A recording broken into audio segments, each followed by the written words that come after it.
ner malakenyam hana biya kamal chlo te the long ke te lo de ke long ko le na beka no tv gwasame biya rwani biya ka beling so ane taslo aju ke ye akon yal mo ye pal pan you know gwen kon yalan kon ti yenten na ga jen obi ko rwani bu kon ka nywang na syang no ka ta da den ngwaru den ke ja men go re long ka ye o de yen channel de support no mete ke ler mi bere de yen shamala je ke nyok la na gor ken motivation ko bi bitin kon led bi ko lat re lergam bo kono kwene jo mi shalat no shalat kuumɛ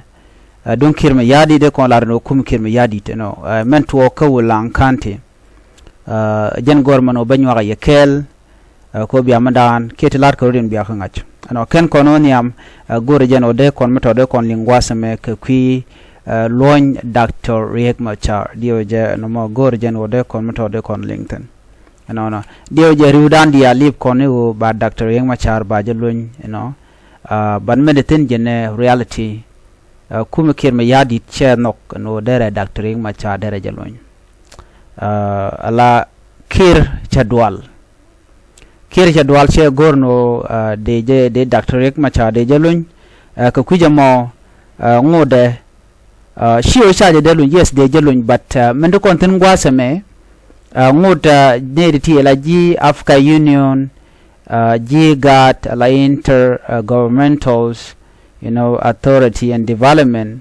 ngode kan neben ji United Nation bo la ji UN mission and commission gorka ka banan wode ka konben ano connected kontila international community ki international observers so ne to kan de kondong de Dr. Riek Machar kulolun ka kwidian duno tema dole dane gor kon mede kon lingoda kandol mo kana dol so me jak dille ko bretin kalwan Dr. Riek Machar kano dong de kon all the churches ten dong lat kano de chai ke kite Dr. Riek Machar de chai ke ja but dio je share remember channel wajane ko kor jogo me payu en go Dr. Riek Machar cha all the charges cha ga drop ko charge kano jen telejedur but chiku ngono dong drop dana de lonya komen bi angaj kema yadit nyodo jen go jene shalwang Dr. Riek Machar che jo shogo kujemo chi Dr. Riek Machar che lwang ko dong de jelun kata dana gwi jeja so bi angaje no dwalinga dwale Dr. Riek Machar ko sorry dwale kir ko dong de ramame de jelun de Dr. Riek Machar de jelun so mi shirkan monakar wade jenu pen Dr. Riek Machar ko baje malun ko ngoda kan organization di alati kan karodi ni jech bi kula right tin ko Dr. Riek Machar alunke okay kono ben kamalat kono gwaseme men gor kono banali gwaseme la Ulang commissioner generation itin wan chi karodi ri chi ko re which ka Ulang ala citizen ni anware kon diate konte chodien bare which ka kwi ko re dana chi tok mission wari shaka mak kuumɛ kirme yadit na la de ne SSPD ka jom shalat gwase me chalado ken en wo shikarodian de ko larde shikarodi rit no shikalun jok shikore ko Ulang no mogwejen wona me bashi tok okay gwejen wo shi tok na me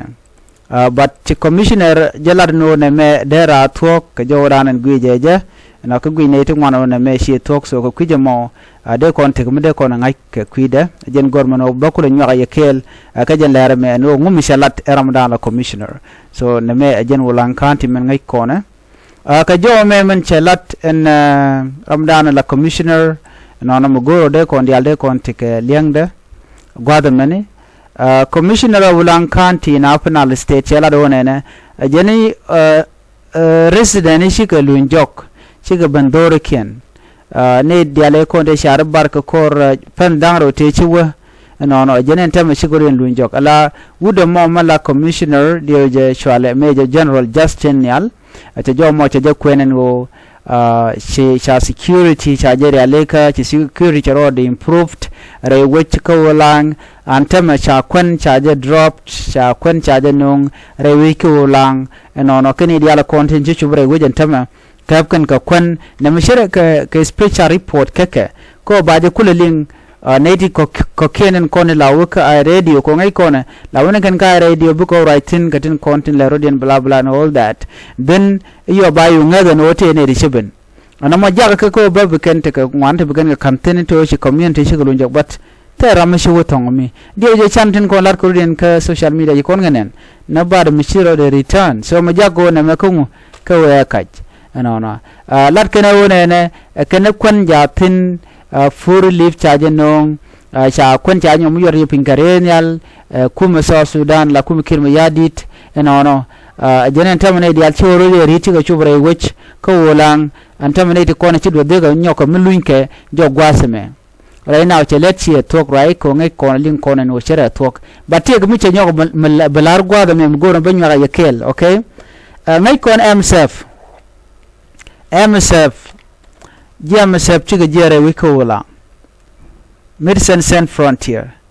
dol wale chalep ka Ulang ano chaje wochre wich ko Ulang chi kon ngane gwade dane cha kwak mi cha kanang mi chi korme che Thok eno shunedin konti la kwar ke te la kwar MSF chu kan dol wal chu kan chu gak eno ko Kennedy cha kwak tung wan cha ka kwal ka ke ka jawran kan lat ken shine gorno ba le continue ken chikan gorno ba dul wal ba je nyok mo kwa je ladan gwasamo alo ko anta ma sha dul wal cha je gak de kon ko tinio ne na ku galo re wujidi ka tele dul wal misha nung no ko kuma de je der ko operate gwada dan te dul wal tetin ka I think che turun wan che nen ka social media tele ramit da wuce jol jen